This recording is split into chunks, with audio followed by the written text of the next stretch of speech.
Bismillahirrahmanirrahim. Assalamualaikum warahmatullahi wabarakatuh. Perkenalkan, nama saya Muhammad Najwan Alifan dari jurusan Hukum Tata Negara Universitas Islam Negeri Sunan Gunung Jati Bandung, Fakultas Syariah dan Hukum, kelas Hukum Tata Negara semester 3 kelas B.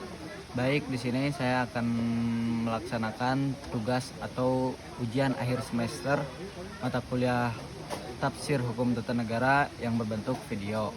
Dimulai dari ayat yang pertama. Di sini saya akan membacakan dan menjelaskan ayat tentang musyawarah. Quran surat Asy-Syura ayat 38. Baik, yang bunyinya adalah A'udzubillahi minasyaitonirrajim. Bismillahirrahmanirrahim. Wastajabu lirabbihim wa aqamus shalat wa amruhum bainahum wa mimma razaqnahum yunfikun. Yang artinya adalah juga lebih baik dan lebih kekal bagi orang-orang yang beriman serta mengikuti seruan Tuhannya dan melaksanakan sholat, serta urusan mereka diselesaikan secara musyawarah, dan mereka juga menginfakkan sebagian rezeki mereka yang telah kami anugerahkan kepada mereka. Kemudian isi pokok kandungan dari ayat tersebut menjelaskan bahwasannya Rasulullah Shallallahu Alaihi Wasallam juga dalam memutuskan suatu keputusan yang bersifat kemasyarakatan dengan para sahabat ketika pada zaman dulu, yaitu dengan musyawarah. Esensi atau instrumental dari ayat ini itu adalah maksudnya menjelaskan tentang bahwasanya sifat dari bermusyawarah itu adalah orang-orang yang beriman. Bahwasanya Islam juga menjelaskan ketika mengambil suatu keputusan, pemimpin tidak bersikap otoriter karena melakukan musyawarah atau berdiskusi dengan para sahabat yang lainnya. Oke, sekarang dilanjut dengan ayat yang kedua. Di sini ayat yang kedua saya tentang kewajiban para pemimpin. Quran surat At-Taubah ayat 33 yang bunyinya adalah Huwallazi arsala rasulahu bil huda wa dinil haq liyudhhirahu ala dini kullihi walau karihal musyrikun. Yang artinya adalah dialah yang mengutus rasulnya dan membawa petunjuk dan agama yang benar agar dia mengulurkannya atas semua agama walaupun orang-orang musyrik tidak menyukainya.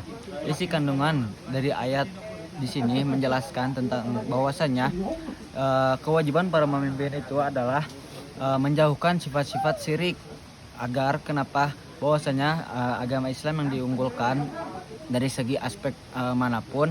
Islam mengajarkan tentang bagaimana toleransi, kemudian saling menghargai, bersikap adil, dan masih banyak yang lainnya. Maka dari itu para pemimpin wajib dapat melaksanakan tugas ataupun kewajibannya secara mutlak dan secara maksimal, karena seorang pemimpin itu adalah patokan atau contoh dari masyarakat yang lainnya. Dilanjut dengan ayat yang ketiga, yaitu di sini saya membawakan tentang ayat tentang kepemimpinan. Quran surat Al-Maidah ayat 55 yang bunyinya adalah Innama liyakumullahu wa rasulahu lazina amanu lazi wa aqamus sholat wa atuz zakat wa huwa raki'un. Yang artinya adalah sesungguhnya penolongmu hanyalah Allah dan Rasulnya dan orang-orang yang beriman yang menegakkan sholat dan menunaikan zakat secara ikhlas dan tunduk kepada Allah. Maksud isi pokok kandungan dari ayat tersebut ini adalah menjelaskan tentang bagaimana seorang pemimpin itu wajib bersikap rendah hati, bersikap tawadu, bersikap melaksanakan sholat, kewajibannya menunaikan zakat secara ikhlas tanpa adanya paksaan gitu kan. Nah, kemudian korelasi di zaman sekarang dan zaman dahulu, bahwasanya Rasulullah Shallallahu Alaihi Wasallam bersabda ketika beliau berhijrah, beliau juga menjadi contoh tauladan kepada umat-umatnya sebagai uswatun hasanah, mencontohkan yang baik-baik kepada masyarakatnya, kepada umatnya, bahwasanya beliau melaksanakan sholat, melaksanakan dakwah, menyebarkan ajaran-ajaran agama Islam, dan menunaikan zakat secara ikhlas. Nah, korelasi yang saya ambil dari ketiga ayat tersebut menjelaskan tentang bahwasannya dimulai dari musyawarah, kemudian dilanjut kewajiban para pemimpin, kemudian yang ketiga yaitu kepemimpinan.